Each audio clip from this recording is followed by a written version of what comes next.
The first step of making yeast bread is to make sure that the yeast is alive. This is called proofing the yeast. This is one of the most crucial steps because if the yeast is dead, it can't leaven the bread. To proof the yeast, measure out the amount of milk or other liquid that's specified in the recipe, and heat the milk to a temperature of 100 to 110 degrees.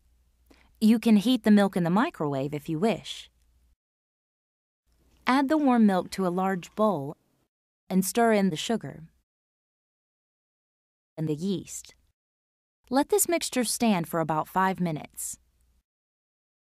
Live yeast will begin to swell and foam or bubble a few minutes after it's stirred into the warm liquid. To make the bread dough, add most of the flour to the liquid ingredients all at once and stir just until the mixture is combined. Save some of the flour for kneading. After the mixture is combined, dump the dough onto a floured surface and you're ready to knead. Add enough of the remaining flour to get the dough to the desired consistency for kneading. It's okay if you don't use all of the remaining flour. Knead the dough with authority. Push it out with the heels of your hands, fold it over, give it a quarter turn, and repeat. Add more flour when necessary.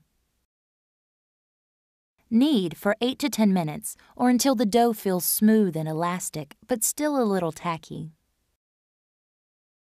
For the first rising, place the dough in a large bowl coated with cooking spray because the dough will double in size.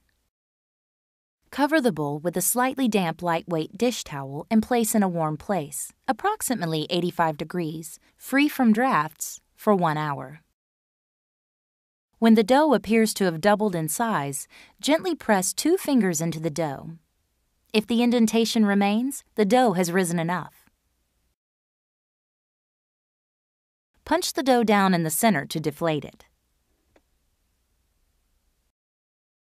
After you've punched the dough down to deflate it, turn the dough out onto a floured surface for rolling. For this recipe, we want to roll the dough into a rectangle. Lift the rolling pin up slightly as you near each end of the rectangular shape.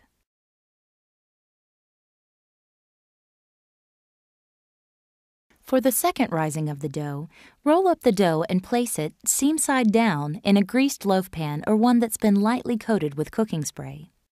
Cover and let it rise 1 hour or until the loaf has doubled in size. Watch the loaf carefully.